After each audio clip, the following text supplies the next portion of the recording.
Hi, this is Daniel.omorain. This video is in conjunction with the series Clinical Operations Management.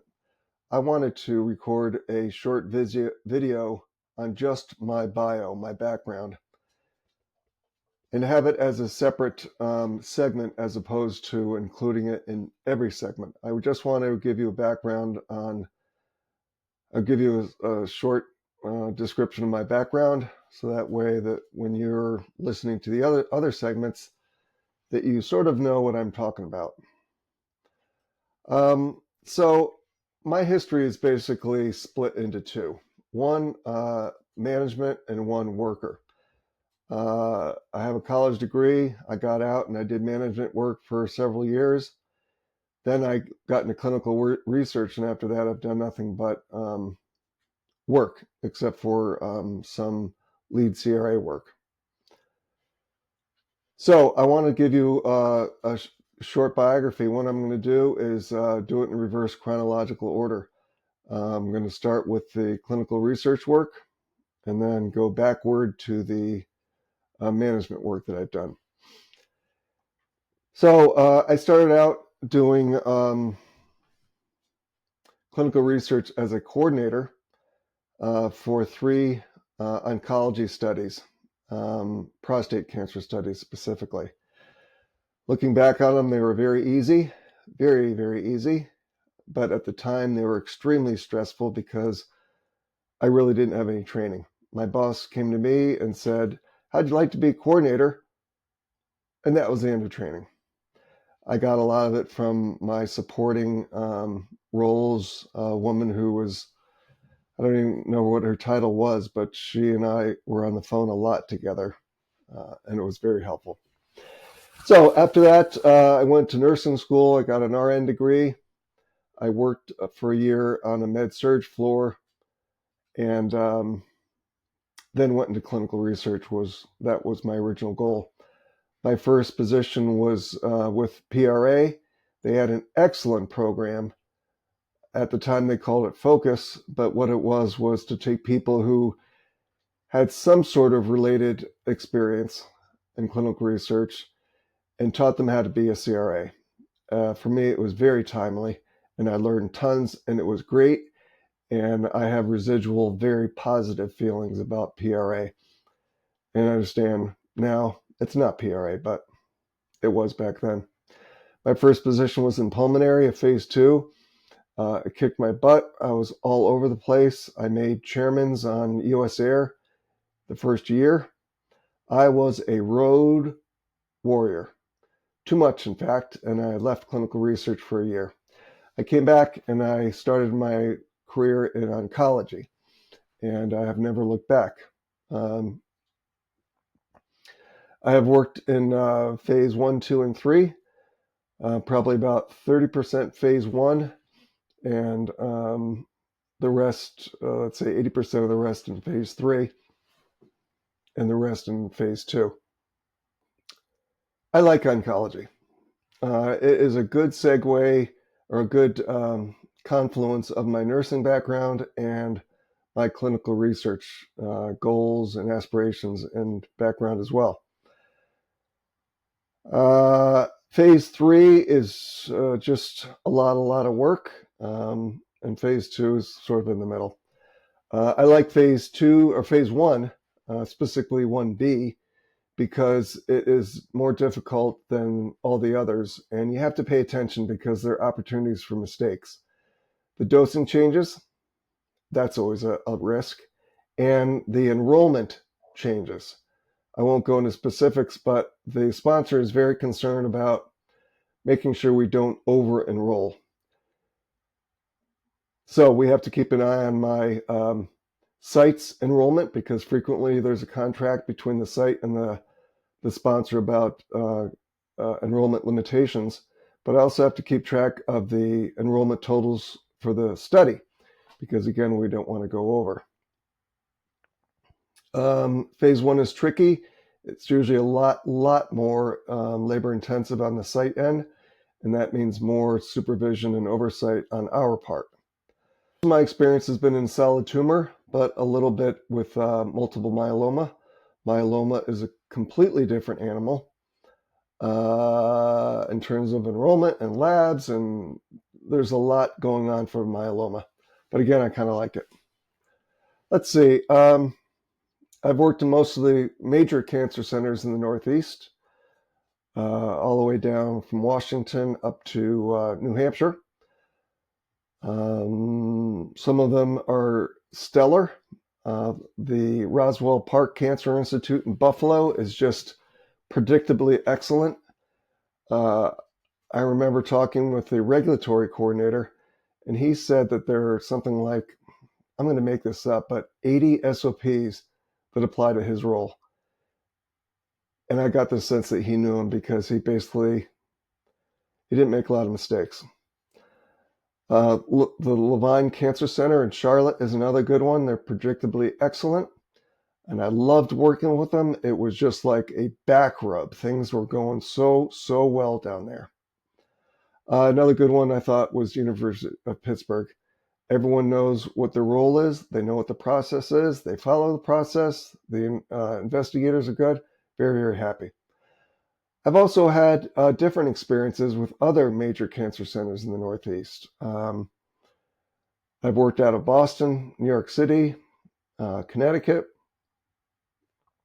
Those facilities are more challenging.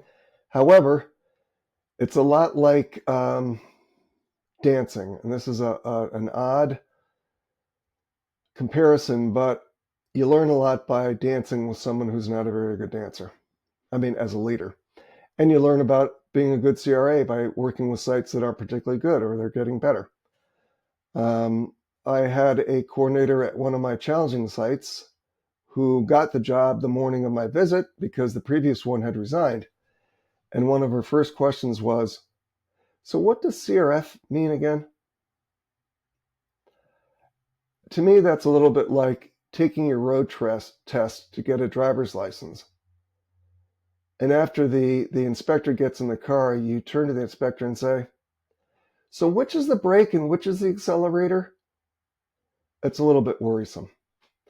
On the other hand, I actually don't mind taking people who are completely ignorant because I can teach them the things that I think need to be taught. And I think I'm a good teacher, and I go in terms of priorities, and I think I communicate to the newbies that everything is going to be okay, that I'll help them with their problems, and I understand their limitations, and things usually turn out pretty well. Actually, let's see, I've worked with many of the big CROs, and they are predictable and good and big and inert and inertia-driven, but they're big and they can conduct big studies, and that's why they're chosen. I've also worked for the mid-majors and a couple of the newbies. The newbies are challenging for a different reason, that sometimes they don't have the funds to get the most recent software. So you sort of have to struggle it out, learning the new software, and sometimes the instruction isn't that good. In terms of volume, I don't even know how many INVs I've done, maybe 500? I don't know. It got to the point that they weren't very challenging or scary. My prep checklists are good. My intra visit activity is really good. And when I show up to the site, really, there are no surprises. I know what I want to do, and I do it. Actually, there are surprises. I'll tell you about a couple of them. One, another prominent Northeast site. I got there. I had to do some ICF review. I reviewed an ICF. It looked pretty good. And then I read the person's chart, and it said very clearly, this person does not speak English, but the person signed an English consent form. So that was a day that I had some very clear objectives, and none of them were accomplished because I got shanghaied by these aberrations. I told you about the person who didn't know what a CRF was. I had another site that was not a prominent site. It was a solid tumor cancer study. And the way it works with all of them that I've worked on is that you do a CT of the tumor, then you give the drug, wait a few weeks, take another CT and see if there are any changes. Well, this person was consented, enrolled, and I don't know if they were enrolled. Maybe I got lucky. But anyway, this person did not have any measurable disease. None. So in terms of the study, the person was not evaluable. And I had a talk with the PI, and I quickly learned that the PI was not really appropriate for clinical research. Well, I won't go into it. I've done a lot of SIVs. I like them because I get to teach. Again, I think I'm pretty good at it, and I don't concentrate or I don't talk much about the boilerplate things like don't use whiteout. I get to the important stuff. The odd enrollment criteria, interesting labs, unusual procedures, things that are important to the sponsor that maybe are not important to other sponsors, and I make it meaningful because my experience has been that most sites hate SIVs because we spend so much time and we spend so much of their time talking about stuff they already know, it's excruciating. So I just talk about the stuff that for them is salient and important and meaningful, and it's good. I get it done. And I've done enough of these. I know how to write the SIV. I know how to answer the questions so the sponsor gets what the sponsor wants. I have not done a lot of PSSVs, qualification visits. Maybe I've done 20 in my life, but my experience is that, especially for larger CROs, that visit is farmed out to the ad hoc group. I can't remember what they're called. SWAT teams. And I think that's an opportunity for a problem, an opportunity for improvement. My experience has been that a lot of the PSSVs, the qualification visits, don't cover the things that I think they should cover. And so the report has a lot of words in it, but not a lot of meaningful text. The things that I want to know are, where is the stuff? Where is the lab? Where is radiology? Where are the exam rooms? How are things done there? The time frame for initiating the site. Some sites take a long time. They have a lot of hoops to jump through, and they can't bypass any. So I want to know about that offhand. Anyway, so done a bunch of those closeout visits. Not that many, maybe 20. For most of them, they're a rubber stamp.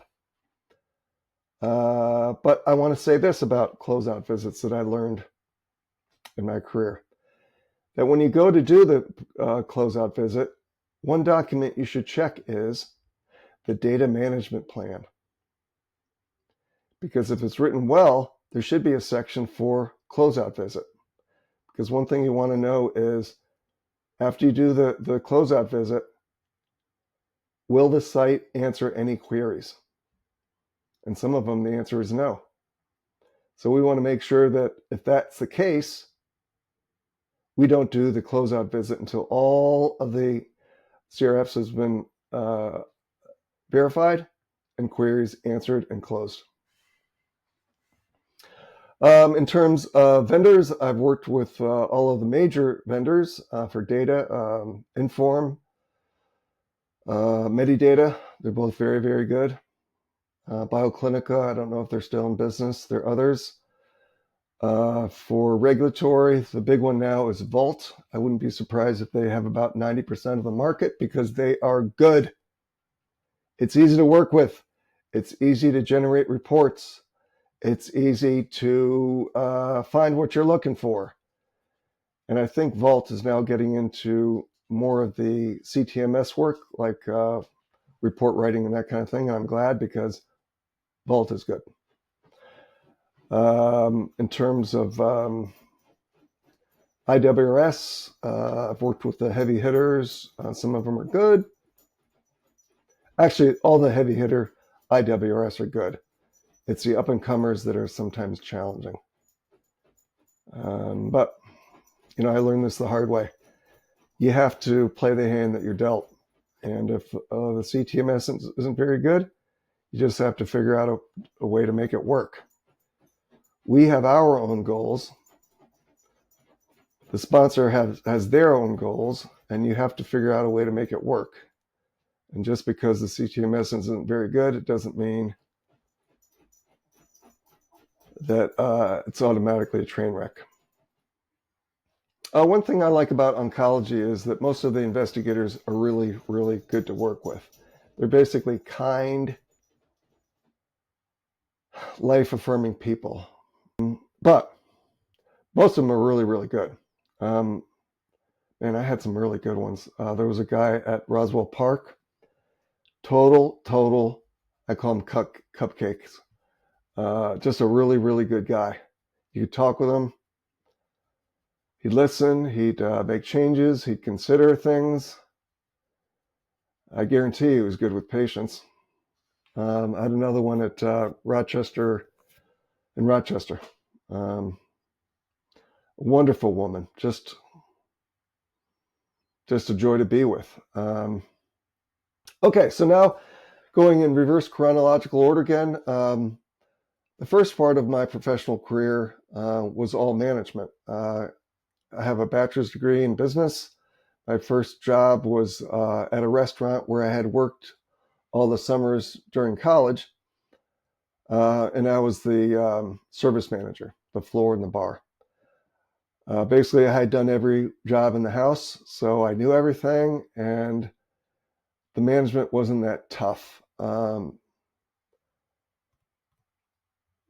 challenging parts were floor staff who liked to give away product and pocket the cash, basically stealing, and low quality work. You've heard of this phrase, nothing good happens after 10 o'clock? Well, sort of an extrapolation from that is nothing good happens if you're walking around with $200 of cash in your pocket. And that's what the floor people did. So they lived in 2-hour increments. However, it was a lot of fun. Restaurant people are really fun people. Looking back on the evolution of my life, I think that my experience in restaurants was good preparation for the Navy, because in both of them, the mantra is work hard, play harder. And that's what we did. Until I became a manager, our routine frequently was work until closing. This is in Connecticut. Drive down to Port Chester, New York.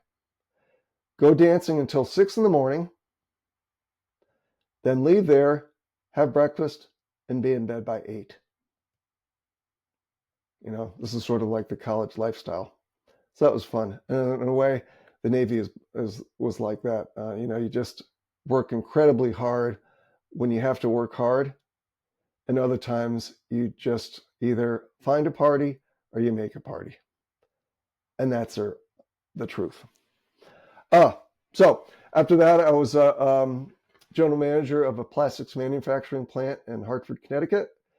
That was completely different. In a lot of ways, I was not prepared for it, but I learned a ton. For general manager position, I basically did what you would expect: production scheduling, inventory management, negotiating prices with vendors and with customers. What else? Anyway, this was about the time that the movie Wall Street came out. And I don't know if you remember, I think the main character's name was Bud. He did some things in the movie that initially he wanted to do. And then after a while, he thought, man, that was just not the right thing to do.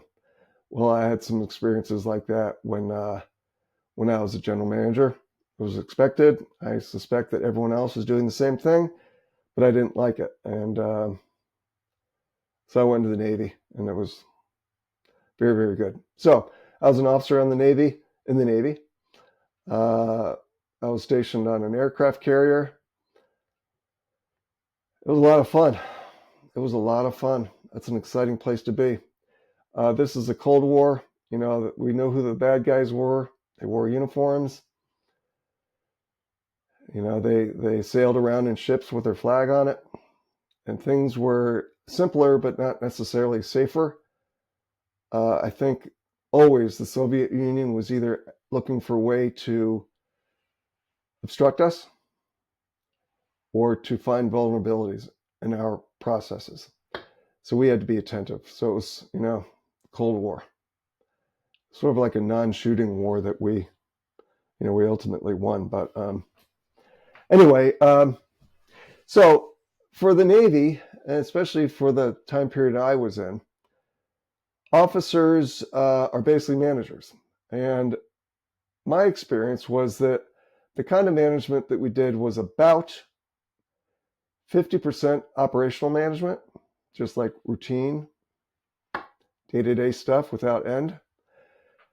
About 30%, let's say 40% project management, and then the rest would be crisis management. So my definition of project management is a project that has a definite, clear time limit. Operational management has no time limit, and my sort of blue-collar definition of crisis management is a project that has a very short time span and a very steep negative downside. But I think a lot of the priorities are similar. First of all, you have to be able to make an assessment in a timely way. Second of all, you have to know what your resources are. And third, you have to have a good communication channel with your teammates. So part of my job historically was as a nurse aide. This is after I got out of the Navy, at a hospital. I became a health technician, but anyway, part of my role was working in the ER. And that's nothing but crisis management. You know, a person walks in with a different crisis. You know, it could be like chest pain. It could be like tearing abdominal pain. It could be a fever of 104. It could be a compound fracture. It could be a psych issue. So you have to know what you're doing before these problems arrive. You have to know how to deal with them. The first thing you do is, you do an assessment. And obviously it depends what the person's problem is, but you do the assessment and then you come up with a plan and you communicate the plan with your partners. For the ER docs, the near proximity partners, the nurses. They're sort of like right hand, left hand, one brain, two hands. But also, depending on what the problem is, you have to have good communications with the OR, the nurses and the doctor. But it's sort of the same. Do an assessment, create a plan, execute the plan. And then I had reserve duty, and that is all crisis management. The thing about that level crisis management is it's pretty clear what the problem is, depending on whether it's like a military problem or a natural disaster or whatever it is. You kind of know what the problem is. What you also need to know is, what are your assets? Like, what do we have that we can use on this problem? And who are your teammates and how do you communicate with them? And that's what we did a lot of, because the Navy doesn't have a lot of baby food. We don't have a lot of diapers and sterile water, but we know who does. And we work with the people who do, and we get it to the people who need it. Once again, the time frame is rather abbreviated, and the consequences of bad decision making is pretty dramatic and negative. Some people might starve to death. Some people might die of hypothermia. Some people might get burned out of their homes. You know what? I want to go back to do a little bit of to talk about a little bit more of my experience on clinical research. I worked on the Merck Pembrolizumab study, and I found it to be extremely rewarding. It was very, very tough work, and I had to learn a lot of new skills because I was working on a lot of studies at the same time, a lot of different sites, with some sites coming up and some sites coming down, and lots of monitoring visits, and it was just a very, very challenging period of my life. But I learned a ton about efficiency and about organization. And I've carried that over into my other clinical research work, but also outside of life. But to have your work result in approval by the FDA, that felt wonderful. Whenever I have a job interview, I tell the interviewer, if you ever get a resume from someone who's worked for Merck, hire them right away. Call them up and say, you're hired, and we can talk later on, but we want to hire you before anyone else does. Merck was almost flawlessly excellent. Everyone knew their job. People were pleasant because they didn't have to fight and compete and all those, like the downside of teamwork. They had good SOPs. People followed the SOPs. Really, Merck was just 30% better than the next one. Sort of like the Michael Jordan of pharmaceuticals. Okay.